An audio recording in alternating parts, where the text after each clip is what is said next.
ओम शांति।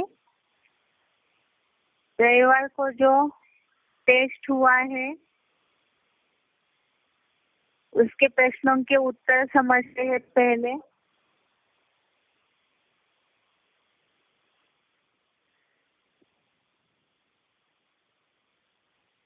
पहला प्रश्न है, निम्नलिखित प्रश्नों के उत्तर के लिए सही विकल्प बताएं। इसमें पहला प्रश्न है, अर्जुन भीष्म आदि से युद्ध क्यों नहीं करना चाहते हैं? अर्जुन भीष्म पितामह आदि से युद्ध क्यों नहीं करना चाहते हैं? इसमें पहला ऑप्शन है, अर्जुन के लिए दोनों भी बचपन से ही पूजनीय है। दूसरा, अर्जुन दोनों से युद्ध करने में सक्षम नहीं है। इसका जवाब है, अर्जुन भीष्म पितामह और द्रोणाचार्य आदि से युद्ध इसलिए नहीं करना चाहते क्योंकि अर्जुन के लिए दोनों भी बचपन से ही पूजनीय है।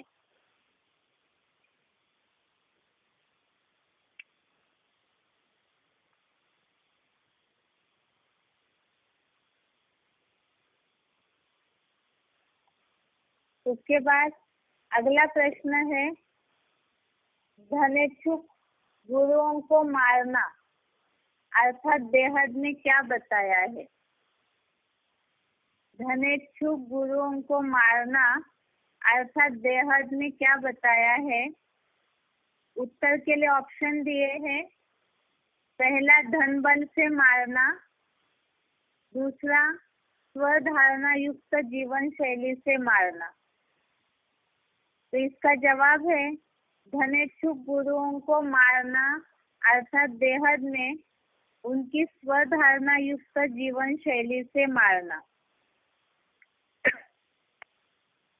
ये श्लोक है दूसरे अध्याय का 5वां श्लोक, अध्याय 2 श्लोक नंबर 5 में ये बात आई है, धनेच्छुक गुरुओं को स्वधारणा युक्त जीवन शैली से मार कर तो यहाँ विकल्पों के खून से सने भोगों को ही भोगूंगा।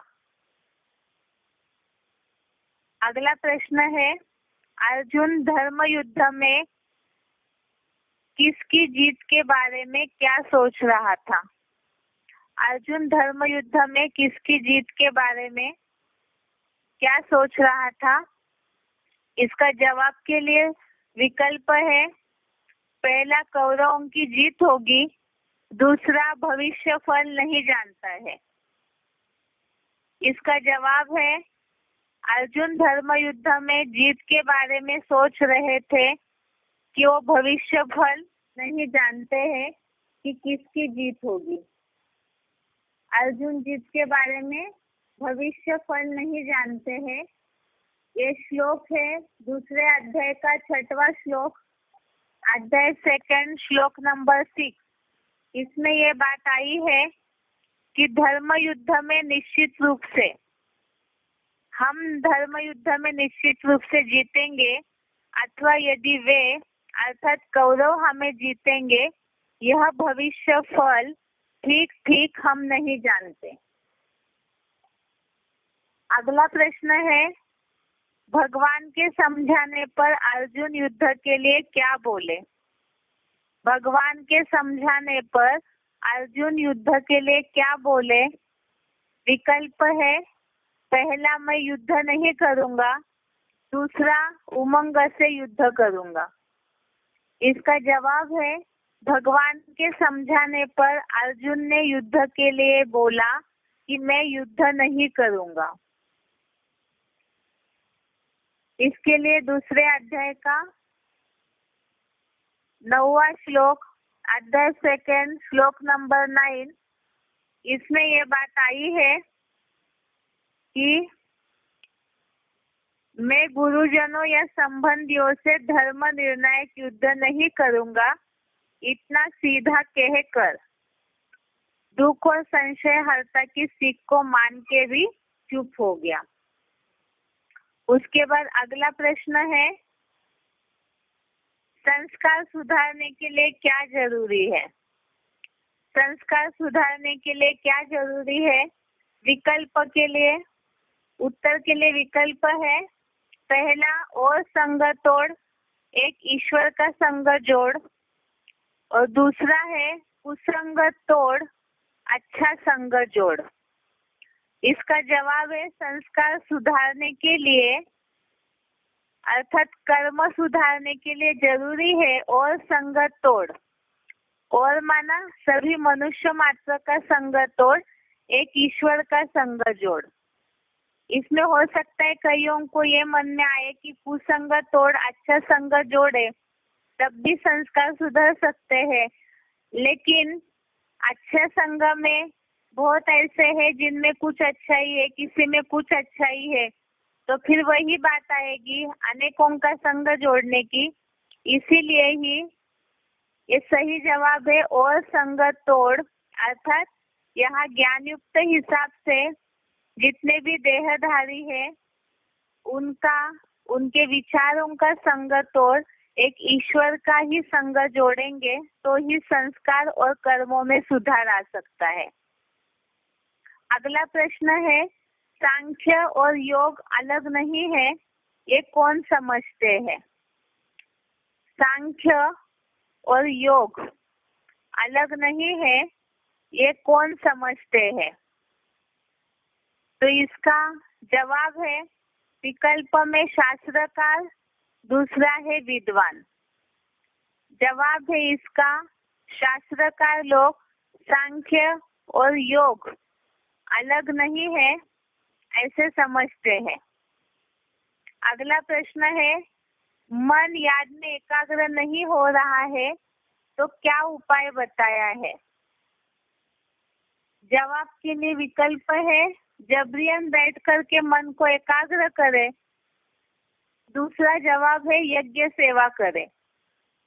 मन एकाग्र नहीं हो रहा है तो इसके लिए हमने बेसिक कोर्स के टॉपिक में देखा है कि अगर मन एकाग्र नहीं हो रहा है तो यज्ञ सेवा करे। यज्ञ सेवा अर्थात जिसकी सेवा करेंगे तो ऑटोमेटिकली ही उनकी याद भी आएगी। इसके लिए श्लोक देखा था हमने 12वें अध्याय का 10वां श्लोक, अध्याय 12 श्लोक नंबर 10, और उसके अलावा 9वें अध्याय का 27वां श्लोक भी देखा था, अध्याय 9 श्लोक नंबर 27। दोनों में ये बात आई है कि अगर मन एकाग्र नहीं हो रहा है तो यज्ञ सेवा करे, और उसके साथ साथ ही जो भी कर्म करते हैं उसमें ईश्वर को अर्पण करके करेंगे तो भी बुद्धि का योग ईश्वर की तरफ ही लगेगा। अगला प्रश्न है, वेद ग्रंथ आदि के बावजूद भी मनुष्य भगवान को क्यों नहीं जान पाते हैं? वेद ग्रंथ आदि के बावजूद भी मनुष्य भगवान को क्यों नहीं जान पाते हैं? उत्तर के लिए विकल्प है, भगवान का परिचय स्वयं भगवान के और कोई नहीं दे सकता है। दूसरा विकल्प है, भगवान वेद ग्रंथ नहीं लिखते हैं। तो इसका सही जवाब है, वेद ग्रंथ आदि के बावजूद भी मनुष्य भगवान को क्यों नहीं जान पाते हैं? तो इसका जवाब है, भगवान का परिचय स्वयं भगवान के और कोई नहीं दे सकता है। भगवान का परिचय स्वयं भगवान के कोई दे नहीं सकता है, इसीलिए कोई भी मनुष्य या वेद ग्रंथ से भगवान का यथार्थ परिचय नहीं मिलता है। इसके लिए हमने श्लोक देखा है बेसिक कोर्स के टॉपिक में, जिसमें ये बात आई थी कि वेद ग्रंथ आदि के बावजूद भी भगवान को क्यों नहीं जान पाते हैं। 10वें अध्याय का दूसरा श्लोक, अध्याय 10 श्लोक नंबर 2 इसमें ये बात आई है कि मेरे प्रकृष्ट जन्मों को देवगण या महर्षियों ने भी नहीं जाना है, क्योंकि सबका आदिकालीन आदिश्वर मैं हूँ। उसके बाद अगला प्रश्न है,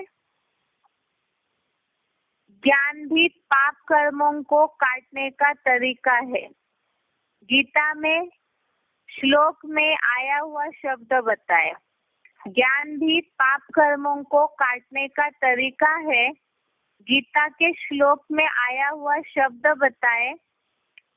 जवाब के लिए विकल्प है ज्ञानाग्नि दग्ध कर्माणम और दूसरा है शब्द ज्ञान प्लवेनेव। इसका जवाब है ज्ञानाग्नि दग्ध कर्माणम।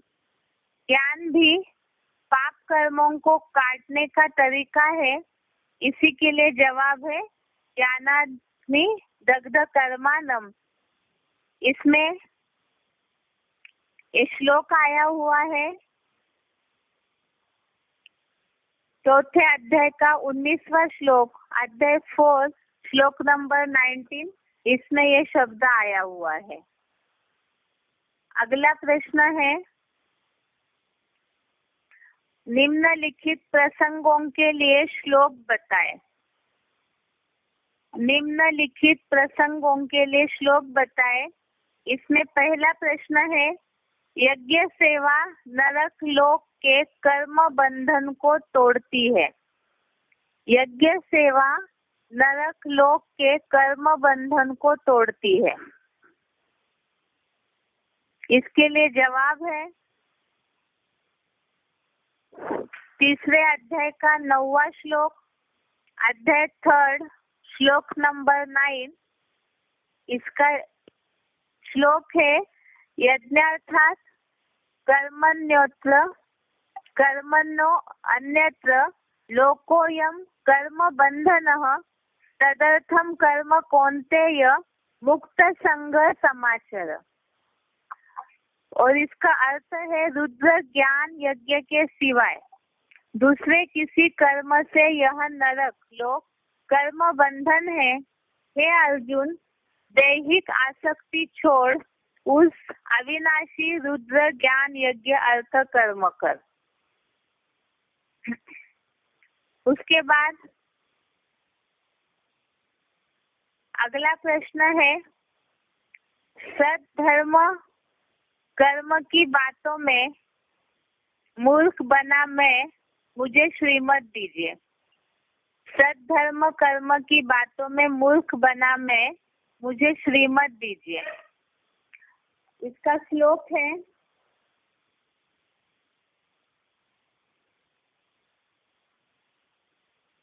दूसरे अध्याय का 7वां श्लोक, अध्याय 2 श्लोक नंबर 7। ये श्लोक है, कार्पण्य दोषो पहत स्वभाव पृच्छामि त्वाम धर्म सम्मूढ़ चेता यश्रेयसानिश्चितं ब्रूहि तन्मे शिष्यस्तेहं शाधि माम त्वाम प्रपन्नम। और अर्थ है, नीचे गिरी हुई पापपूर्ण कलयुगी मन बुद्धि की दीनता के दोष से विकृत स्वभाव वाला सद्धर्म कर्म की बातों में महामूर्ख मैं आप त्रिकालदर्शी भगवान से पूछता हूँ, मेरे लिए जो भलाई की सद्धर्मानुकूल ऐसी निश्चित बात हो वह मुझे बताइए। मैं आपका ही शिष्य हूँ, हर प्रकार से आपकी शरण में हूँ, मुझे शिक्षा दीजिए। अगला प्रश्न है, राज्य और देवों का स्वामित्व पाकर भी मेरे शोक दूर नहीं होंगे। राज्य और देवों का स्वामित्व पाकर भी मेरे शोक दूर नहीं होंगे। इसका जवाब के लिए श्लोक नंबर है दूसरे अध्याय का 8वां श्लोक, अध्याय 2 श्लोक नंबर 8। नहीं प्रपश्यामि ममाप्नुद्यात् यशोकम उच्छोषणम इंद्रियाणाम अवाप्य भूमो असपत्नम रुद्धम राज्यम सुरानापि चाधिपत्यम, और अर्थ है क्योंकि पृथ्वी पर शत्रु विहीन ऐश्वर्यवान सारे विश्व का राज्य और देवों का स्वामित्व पाकर के भी आप सर्वशक्तिवान के सिवाय जो इंद्रियों को सुखाने वाले मेरे शोक को दूर करे वैसा कल्याण मैं नहीं देखता। आगे का प्रश्न है, कौरवों को मारकर हम जीना नहीं चाहते हैं। कौरवों को मारकर हम जीना नहीं चाहते हैं। इसके लिए श्लोक है दूसरे अध्याय का 6वां श्लोक, अध्याय 2 श्लोक नंबर 6। श्लोक है, न चेत विद्वन्न कतरन्नो गरीयो यद्वा जयेम यदिवानो जयेयु यानेव हत्वा न जिजीविषाम तेव स्थिता प्रमुखे धार्तराष्ट्रा। और अर्थ है, और हमारे लिए क्या श्रेष्ठ है, अथवा कि हम धर्म युद्ध में निश्चित रूप से जीतेंगे, अथवा यदि वे हमें जीतेंगे, यह भविष्य फल हम ठीक ठीक नहीं जानते। जिन्हें अर्थात कौरवों को मारकर हम जीना ही नहीं चाहते, संकल्पों के खराब खून वाले वे राष्ट्र की पूंजी स्वार्थ में धरे बैठे धृतराष्ट्र पुत्र कौरव सामने ही खड़े हैं। आगे का प्रश्न है, गुरुओं से बाणों से युद्ध कैसे करूंगा। गुरुओं से बाणों से युद्ध कैसे करूंगा।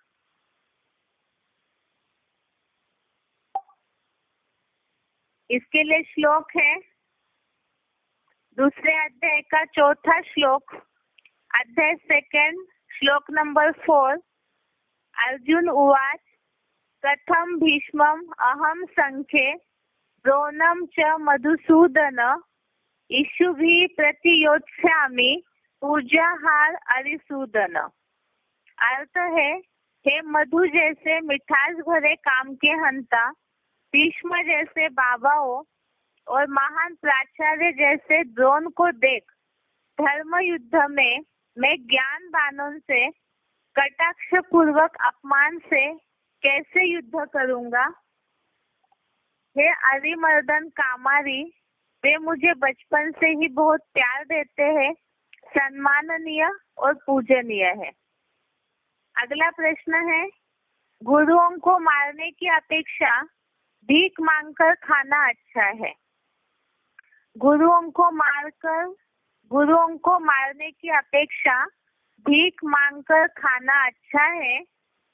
इसका जवाब के लिए श्लोक है दूसरे अध्याय का 5वां श्लोक, अध्याय 2 श्लोक नंबर 5। श्लोक है, गुरुन हत्वा हि महानुभावान श्रेयो भोक्तुम भैक्षमपि इह लोके हत्वार्थ कामान तु गुरूनि हैव भुंजीय भोगान रुधिर प्रदिग्धान। अर्थ है, महानुभाव गुरुओं को उनके धर्म में अनिश्चय की मौत मारने की अपेक्षा इस लोक में भीख मांगकर खाना भी अच्छा है, क्योंकि मान मर्तबा के लोलू धनेच्छु गुरुओं को स्वधारणा युक्त जीवन शैली से मार कर तो यहाँ विकल्पों के खून से सने आत्मग्लानि से भरे हुए इन भोगों को ही भोगूंगा। अगला प्रश्न है, एक वाक्य में उत्तर बताएं।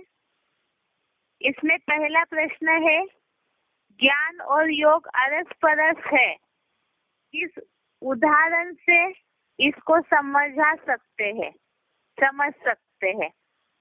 ज्ञान और योग अरस परस है, किस उदाहरण से इसको समझ सकते हैं। तो इसके लिए जवाब है, जो उदाहरण दिया था, ज्ञान थ्योरी है, याद प्रैक्टिकल है। इसी तरह से ज्ञान तलवार है और याद जौहर है। अर्थात अगर तलवार है लेकिन तलवार में जौहर नहीं है, धार नहीं है, तो युद्ध में काम नहीं करेगी।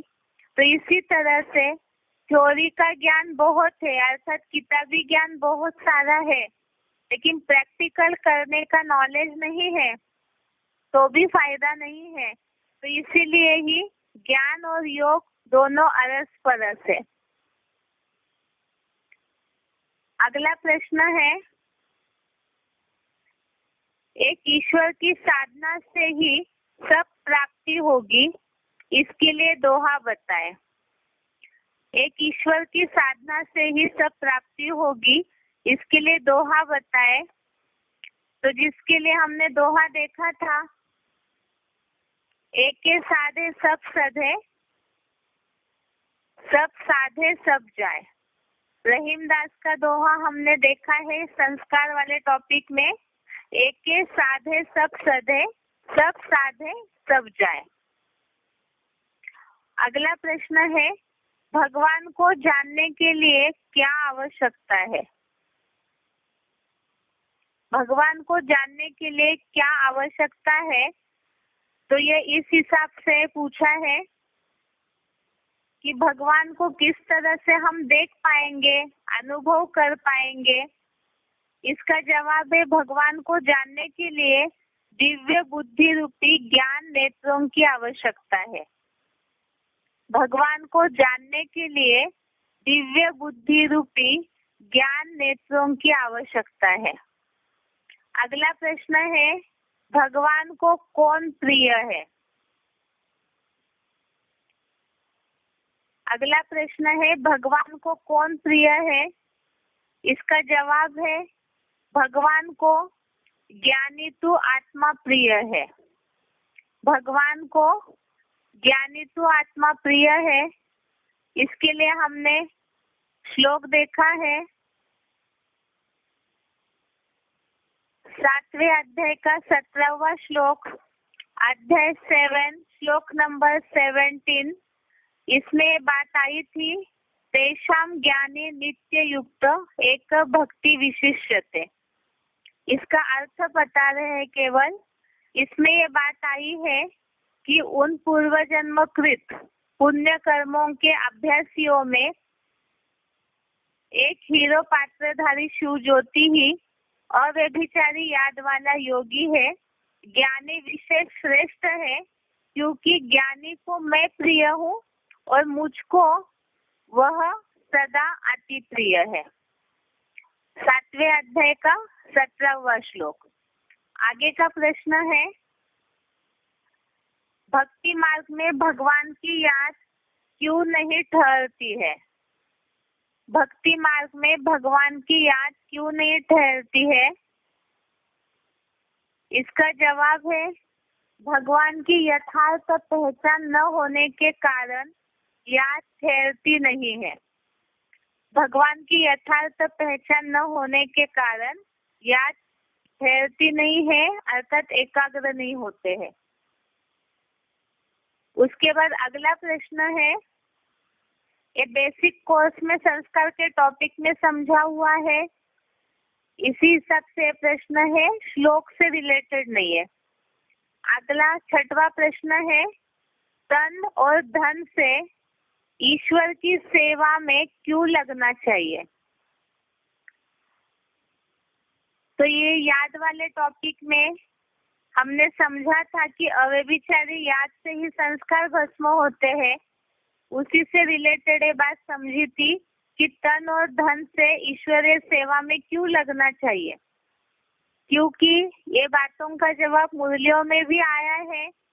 जहाँ हमारा तन होगा वहाँ हमारा मन होगा, और जहाँ हमारा धन होगा वहाँ हमारा मन होगा। तो तन और धन जहाँ लगाएंगे वहाँ मन ऑटोमेटिकली खींचा जाएगा, और जहाँ मन जाएगा तो ऑटोमेटिकली याद करने में सहजता आएगी, और जितनी सहज याद होगी उतनी निरंतर भी होगी। हमने जो सिलेक्टेड क्लिप सुने थे इससे रिलेटेड, याद से रिलेटेड बातों में, जिसमें बाबा ने बताया था कि किस तरह से तन और धन अगर हम लगाते हैं तो याद टिक सकती है। सिलेक्टेड क्लिप 151 नंबर का हमने देखा था, जिसमें शिव बाबा ने इसका जवाब दिया था। उसके बाद अगला प्रश्न है, अनेक जन्मों की तकदीर बनाने के लिए कौन सी 2 बातों का ध्यान रखना है? अनेक जन्मों की तकदीर बनाने के लिए कौन सी 2 बातों का ध्यान रखना है? इसका जवाब है ज्ञान योग जीवन में धारण करना होगा। ज्ञान और योग जीवन में जितना धारण करेंगे तो उससे ही जो बोला है मुट्ठी में है तकदीर तुम्हारी, तो उसी से ही जन्म जन्मांतर का भाग्य या तकदीर बना सकते हैं। ये बेसिक कोर्स के टॉपिक में जिज्ञासुओं को ज्ञान का महत्व समझाने के बारे में बताई थी ये बात कि कई जिज्ञासु ये पूछ सकते हैं कि ये सारा ज्ञान, इतने सारी एकाग्रता, अव्यभिचारी याद की क्या आवश्यकता है? तो उससे रिलेटेड बात में ये बात बताई थी कि ज्ञान और योग जीवन में धारण करेंगे तो मुट्ठी में है तकदीर तुम्हारी, अनेक जन्मों का भाग्य बना सकते हैं। अगला 8वां प्रश्न है, कौन से कर्म हमें कर्म बंधन में डालेंगे? कौन से कर्म हमें कर्म बंधन में डालेंगे? इसका जवाब है यज्ञ सेवा के अलावा बाकी सब कर्म नरक के कर्म बंधन में डालने वाला है। यज्ञ सेवा के अलावा बाकी सब नरक के कर्म बंधन में डालने वाला है। इसके लिए अभी अभी हमने श्लोक और अर्थ पढ़ा था। 3रे अध्याय का 9वां श्लोक, अध्याय 3 श्लोक नंबर 9, इसलिए उसे रिपीट नहीं करेंगे। आगे का प्रश्न है, भगवान स्वयं आकर अपना परिचय देते हैं, मुरली पॉइंट बताइए। भगवान स्वयं आकर अपना परिचय देते हैं, इसके लिए मुरली पॉइंट बताइए। तो ये मुरली पॉइंट है,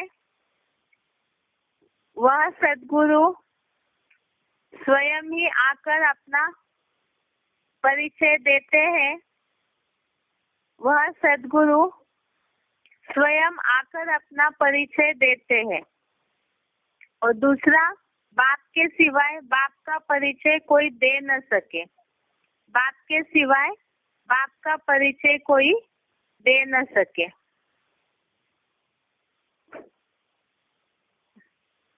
और इसके लिए श्लोक भी है, 10वें अध्याय का 15वां श्लोक, अध्याय 10 श्लोक नंबर 15।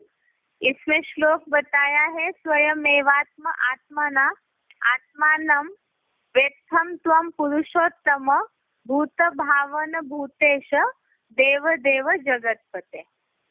अगला प्रश्न है, भक्ति मार्ग में भगवान की याद यथार्थ नहीं है, कोई दोहा या भावार्थ बताए। भक्ति मार्ग में भगवान की याद यथार्थ नहीं है, इसके लिए कोई दोहा या उसका भावार्थ बताए। इसके लिए हमने बेसिक कोर्स के टॉपिक में कबीरदास जी का दोहा देखा था, माला तो कर में फिरे जीभ फिरे मुख माही, मनुआ तू चौदिसी फिरे यह त सिमरन नाही। माला तो कर में फिरे जीभ फिरे मुख माही, मनुआ तो चौदिसी फिरे यह ते सुमिरन नाही। इसका अर्थ है, हाथ से माला फेरते हैं, मुख से मंत्र जपते हैं, लेकिन मन भटकता है तो उसे भगवान का स्मरण कर रहे हैं, ऐसे नहीं कहा जा सकता है। और ये भगवान की याद यथार्थ नहीं है, इसके लिए ये दोहा किस तरह से बताया, क्योंकि यहाँ मन जो है वो चारों तरफ फिर रहा है, घूम रहा है, तो ऐसे मन से ही तो भगवान को स्मरण किया जाता है। कर्मेंद्रियों से या ज्ञानेंद्रियों से स्मरण नहीं किया जा सकता, उससे केवल जाप कर सकते हैं। मुख से राम नाम तो कह रहे हैं, लेकिन मन कहीं भटक रहा है, कहीं और बुद्धि जा रही है, तो उसे भगवान का स्मरण नहीं कहा जाता। और दूसरी बात, अगर मन ही भटक रहा है तो भगवान से जो मन बुद्धि में एनर्जी शक्ति प्राप्ति की महसूस तो होनी चाहिए, वो भी नहीं होगी। इसीलिए भक्तों को समझाने के लिए इस बात को खास करके बताया गया है। आगे का लास्ट प्रश्न है, गीता का दूसरे अध्याय के 7वें श्लोक के अनुसार श्रीमत लेना क्यों जरूरी है? गीता का दूसरे अध्याय का 7वां श्लोक, उसके अनुसार श्रीमत लेना क्यों जरूरी है? ये श्लोक तो अभी पढ़ा था, उसके बावजूद भी एक बार दोबारा इस श्लोक को दोहराएंगे। अध्याय 2 श्लोक नंबर 7, कार्पण्य दोषोपहत स्वभाव पृच्छामि त्वाम धर्म सम्मूढ़ चेता यश्रेयसानिश्चितं ब्रूहि तन्मे शिष्यस्तेहं शाधि माम त्वाम प्रपन्नम। इसमें ये बात आई है कि अर्थ एक बार बता रहे कि नीचे गिरी हुई पापपूर्ण कलयुगी मन बुद्धि की दीनता के दोष से विकृत स्वभाव वाला सद्धर्म कर्म की बातों में महामूर्ख मैं आप त्रिकालदर्शी भगवान से पूछता हूँ, मेरे लिए जो भलाई की सद्धर्मानुकूल ऐसी निश्चित बात हो वह मुझे बताइए। मैं आपका ही शिष्य हूँ, हर प्रकार से आपकी शरण में हूँ, मुझे शिक्षा दीजिए। तो इसका मतलब ये तो अर्थ हो गया, यहाँ कलयुग में सभी की ही बुद्धि 5 विकारों में अज्ञानता की बातों में जकड़ी हुई है, अर्थात दीनता का दोष आया है, स्वभाव विकृत हो गया है, विपरीत हो चुका है और इसके कारण सद्धर्म और उस धर्म के अनुसार सत्कर्म करने के लिए महामूर्ख है नंबर 1 सभी अर्जुन। और इसीलिए ही सत्कर्म अर्थात अच्छा कर्म करने के लिए धर्मानुकूल बनने के लिए श्रीमत लेना जरूरी है, ताकि पाप कर्म न हो। क्योंकि पाप होता रहेगा तो दुखी होते रहेंगे, और जितना दुखी होते रहेंगे उतनी अवस्था भी खराब होती रहेगी। इसीलिए ही कई बार ऐसे होता है कि ज्ञान में चलते चलते कईयों को ऐसे रहता है कि क्या पूछना है इन सब बातों में। कलयुग में बहुत सारे लोग हैं जिनके बुद्धि में है कि हमारे पास तो बुद्धि है। दुनिया में भी लोग ऐसे सोचते हैं कि हम तो बहुत अच्छे कर्म कर रहे। ज्ञान में चलते चलते भी ऐसे रहता है कईयों के बुद्धि में, इसीलिए रेगुलर क्लास भी नहीं करते हैं। वही जो बीच में एक संगठन की मुरली में भी ये बात आई थी, कईयों को ऐसे लगता है कि मुरली में तो वही बातें रिपीट होते रहती है तो क्यों सुनना है। लेकिन शिव बाबा ने बात बोली है कि मुरली में जो भी बातें आती है और हर समय उसमें गहराई रहती है, तो कलयुगी बुद्धि वाले उस गहराई को न समझने के कारण छोड़कर चले जाते हैं। तो इसी तरह से श्रीमत की बातों में मुरलियों की गहराई भी समझना जरूरी है और हर कर्म में श्रीमत लेना भी जरूरी है, ताकि पाप कर्म न हो। और जिस राह पर ज्ञान मार्ग पर इसलिए चल रहे हैं ताकि जीवन सुखी हो, जीवन मुक्ति का अनुभव हो, और तभी होगा जब हर कर्म करते समय ही श्रीमत लेते रहेंगे। उसके बाद ये हो गया संडे को हुए टेस्ट के जवाब। अभी आज का श्लोक देखते हैं।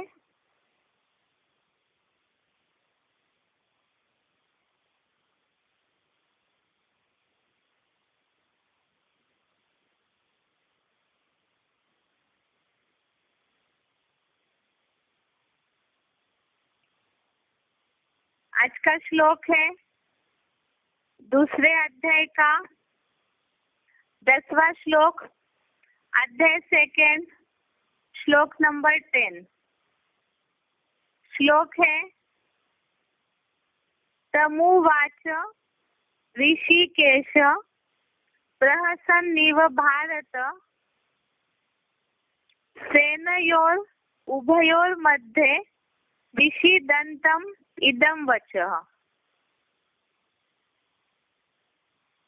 श्लोक एक बार दोबारा।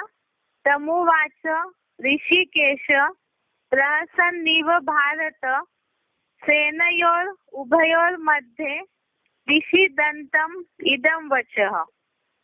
इसका संधि विच्छेद देखते हैं।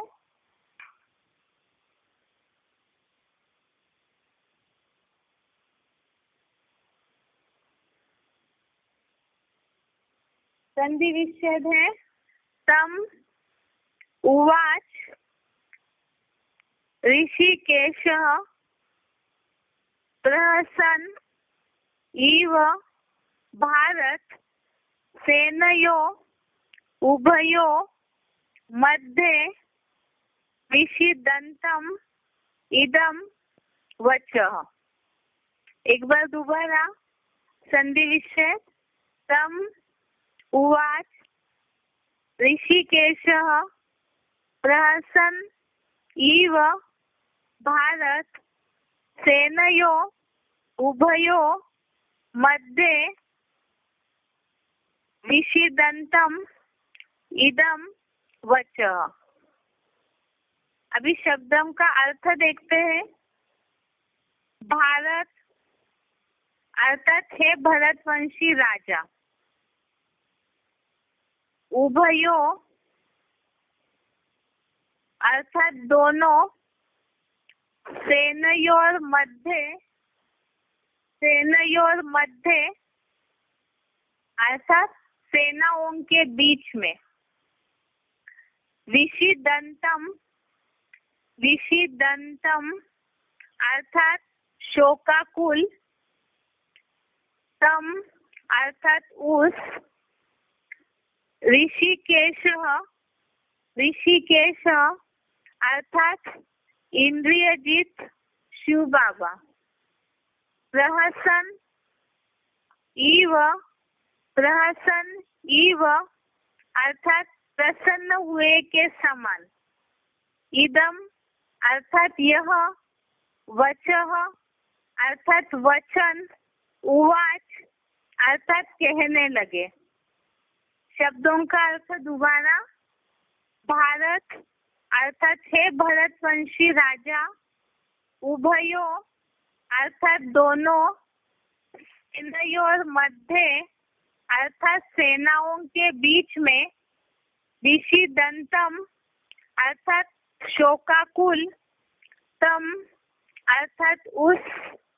ऋषिकेशः अर्थात इंद्रियजीत शिव बाबा। प्रहसन इव अर्थात प्रसन्न हुए के समान। इदम अर्थात यह। वचः अर्थात वचन। उवाच अर्थात कहने लगे। अर्थ देखते हैं एक बार। हे भरतवंशी राजा, दोनों सेनाओं के बीच में शोकाकुल उस अर्जुन से इंद्रियजीत शिव बाबा प्रसन्न हुए के समान यह वचन कहने लगे। हे भरतवंशी राजा, दोनों सेनाओं के बीच में शोकाकुल उस अर्जुन से इंद्रियजीत शिव बाबा प्रसन्न हुए के समान यह वचन कहने लगे। इसका अर्थ है, ये श्लोक भी संजय ही राजा धृतराष्ट्र को बता रहे हैं। जैसे इसके पहले श्लोक में ये बात बताई संजय ने राजा धृतराष्ट्र से कि अर्जुन, मैं अपने गुरुओं से धर्म युद्ध निर्णायक युद्ध नहीं करूंगा, ऐसे कहकर बैठ गए, चुप हो गया। इसी तरह ये बात बताई कि दोनों सेनाओं के बीच में अर्थात कौरव पांडव सेनाओं के बीच में अर्जुन बहुत दुखी था। युद्ध भूमि का सारा माहौल देख के, अपने सगे संबंधियों को देख करके, तो उस समय शोकाकुल दुखी अर्जुन से शिव बाबा प्रसन्न हुए के समान यह वचन कहने लगे। एक बार इसे क्लैरिफिकेशन सहित पढ़ते हैं। हे भरतवंशी राजा, यादव सेना सहित कौरवों और पांडवों दोनों सेनाओं के बीच में शोकाकुल उस भीड़ भरे माहौल में मायूस हुए अर्जुन से इंद्रियजीत या जगतजीत शिव बाबा प्रसन्न हुए के समान उसका उमंग उत्साह बढ़ाने के लिए यह वचन कहने लगे। तो दोनों सेनाएं अर्थात यह अर्थ बताया, यादव सेना जो कौरवों के साथ सम्मिलित थी और पांडव सेना, इन दोनों सेनाओं के बीच में सभी सेनाओं को अपने सगे संबंधी गुरुजनों को देखकर अर्जुन दुखी और शोकाकुल थे और जो ऊपर बात बताई कि मैं युद्ध नहीं करूंगा, ऐसे कहकर दुखी अर्जुन उस भीड़ भरे युद्ध भूमि के माहौल में मायूस हुए अर्थात दुखी या अपसेट होकर के जब ये बात बोले तो उस अर्जुन से इंद्रियजीत जगतजीत शिव बाबा प्रसन्न हुए के समान उसका उमंग उत्साह बढ़ाने के लिए यह वचन कहने लगे। तो जो बातें बोली है या अर्जुन को जो समझाने दी है भगवान ने, वो आगे के सारे श्लोक में आया है जिसमें आत्मा का महत्व बताया है।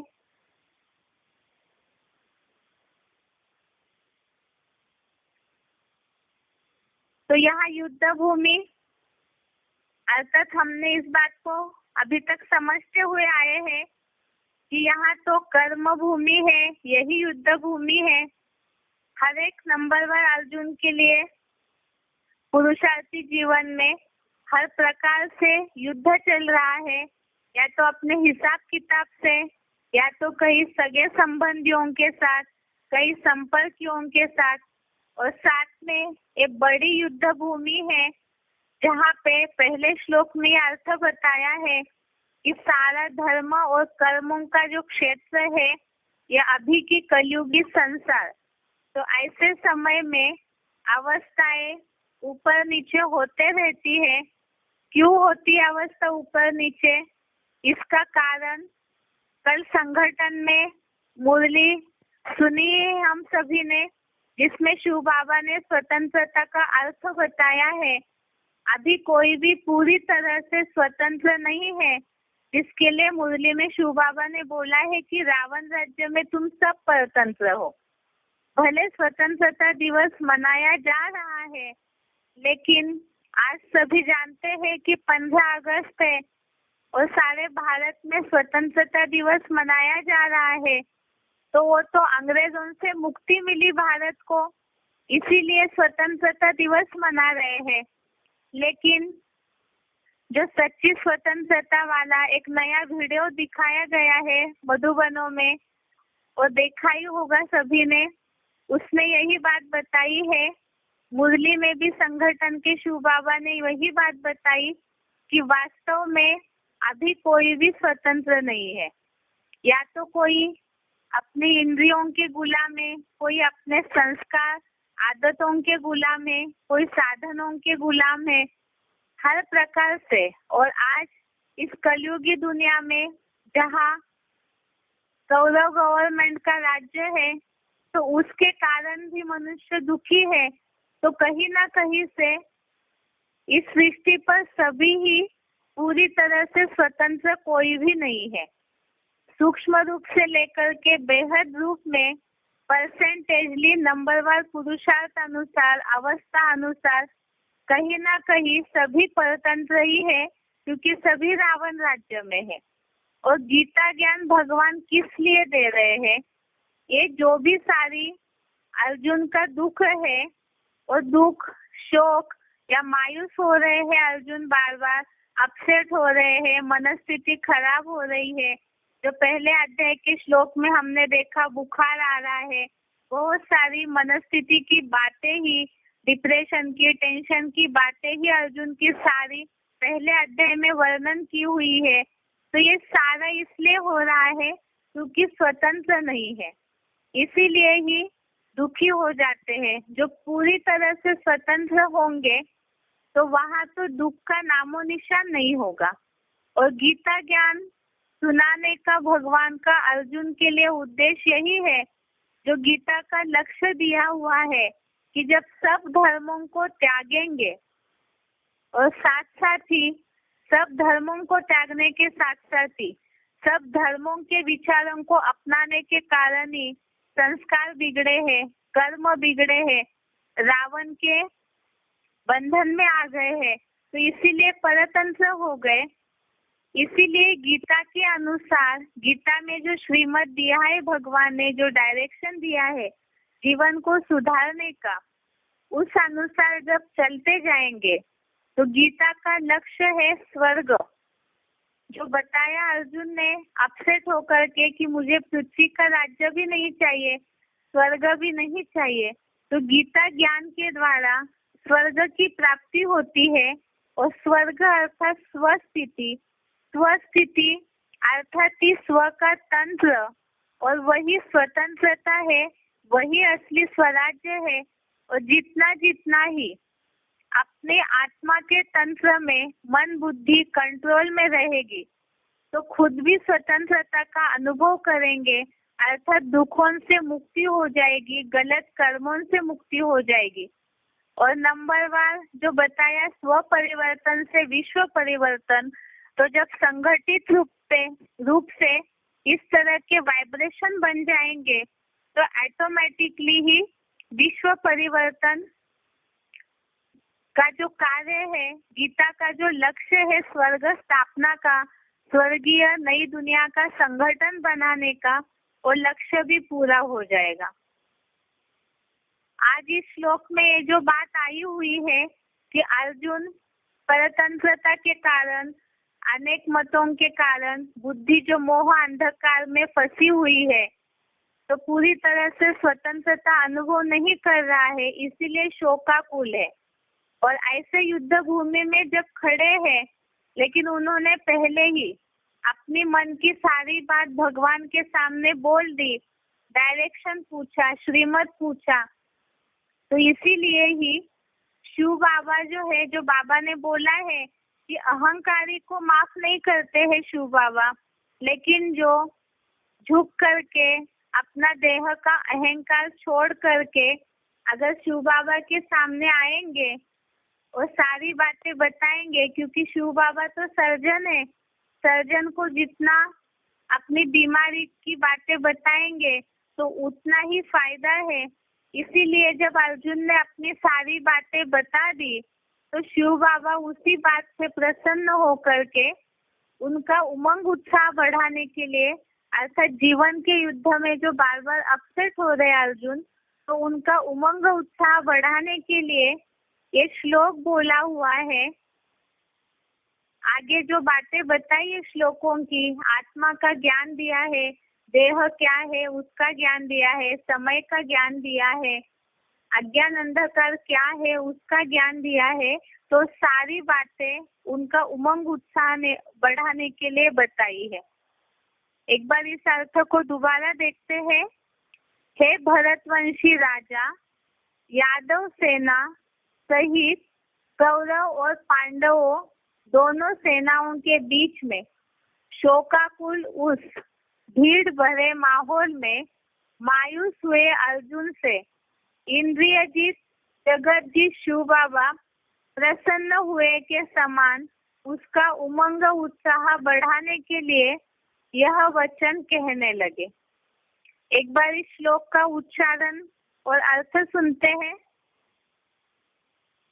संवाच ऋषिकेश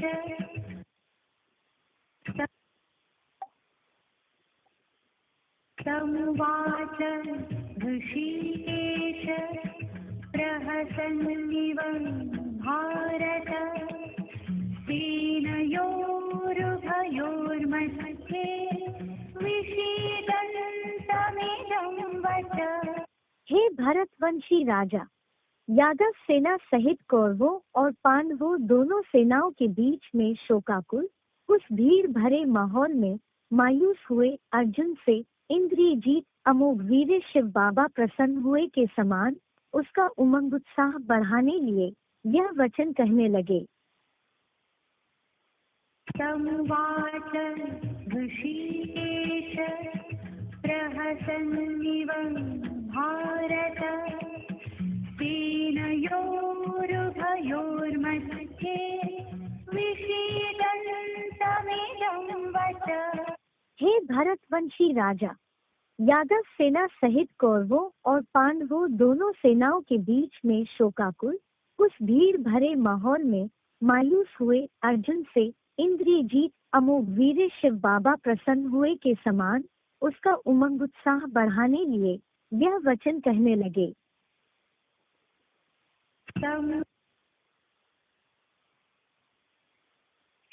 ये आज का श्लोक हो गया। जैसे अभी श्लोक का अर्थ समझाते समय बताया था, हम सभी ने मुरली भी सुनी है स्वतंत्रता दिवस पर। तो इसीलिए जहाँ कहीं भी एक अच्छा अवसर है जो कि सभी लोगों को ईश्वरीय ज्ञान का संदेश भी दे सकते हैं कि असली स्वतंत्रता क्या है और परतंत्रता क्या है, क्योंकि स्थूल हिसाब से भौतिक जगत के हिसाब से तो सभी ने स्वतंत्रता दिवस मनाया, लेकिन अगर पर्सनली व्यक्तिगत रीति से देखा जाए तो सभी इस बात को जानते हैं कि कोई भी पूरी तरह से स्वतंत्र नहीं है। आज दुनिया में सभी के अंदर कहीं ना कहीं दुख की लहर छाई हुई है। तो इसीलिए इसी बहाने ही ईश्वरीय संदेश दे करके असली स्वतंत्रता क्या है, जिसका वीडियो में भी अच्छे से अर्थ समझाया हुआ है, उसे देख करके शिव बाबा का परिचय दे सकते हैं कि किस तरह से गीता ज्ञान के द्वारा इस कर्म भूमि में, युद्ध भूमि में अपने संस्कार और कर्मों को सुधार करके जहाँ कहीं भी गलत कर्मों के, गलत संस्कारों की बेड़ियों में सब जकड़े हुए हैं। विदेशी तो चले गए, लेकिन उन्होंने अपनी जो धारणाएं भारत में छोड़ के गए हैं, जिस कारण ही आज सभी मनुष्य मात्र कहीं ना कहीं दुखी है। तो इसका सही अर्थ समझा करके सभी को मन को स्थिर करने का रास्ता बता सकते हैं, जिसके लिए गीता में हमने श्लोक देखा है कि आत्मिक स्थिति का 1 सेकंड का अभ्यास भी बड़े से बड़ा जो भय है, महाविनाश का भय, उससे भी रक्षा कर सकता है। तो उसी से ही दुख से भी मुक्ति हो जाएगी और आत्मा मन बुद्धि को पूरी तरह से एकाग्र करते हैं। तो वही स्वस्थिति है, असली सुख शांति का रास्ता है। ये आज का श्लोक और आज के स्वतंत्रता दिवस पर सेवा के लिए ये सुझाव है। इसके अलावा कल हम देखेंगे, अभी तक संस्कार के टॉपिक में हमने इन बातों को समझा है कि किस तरह से अव्यभिचारी याद के द्वारा संस्कार सुधर सकते हैं, पिछले पाप कर्मों को भस्म किया जाता है। साथ में ज्ञान और योग अरस परस है, इसलिए ज्ञान, थ्योरी और याद, प्रैक्टिकल दोनों की भी आवश्यकता है, क्योंकि गीता में ये बात बोली हुई है कि ज्ञानी तो आत्मा मुझे विशेष प्रिय है। तो ज्ञानी जितना होंगे उतना ही याद भी एक्यूरेट लगेगी। और इसी के साथ साथ ज्ञान योग की आवश्यकता क्यों है, हमने इसे भी समझा। कल के टॉपिक में हम समझेंगे कि ज्ञान योग के द्वारा आत्मा को किस तरह से पूरी बैटरी को चार्ज किया जा सकता है, आत्मा रूपी बीज को शक्तिशाली कैसे करना चाहिए, ये ड्राइवर किस तरह से अपने गाड़ी को चलाए, ये सारथी किस तरह से अपने रथ को चलाए जिससे एक्सीडेंट न हो कभी भी, अर्थात जीवन के युद्ध में कभी भी असफल न हो, उसके लिए क्या करना चाहिए, ये सारी बातें कल के बेसिक कोर्स के टॉपिक में समझेंगे। आज के लिए यहाँ तक ही। ओम शांति।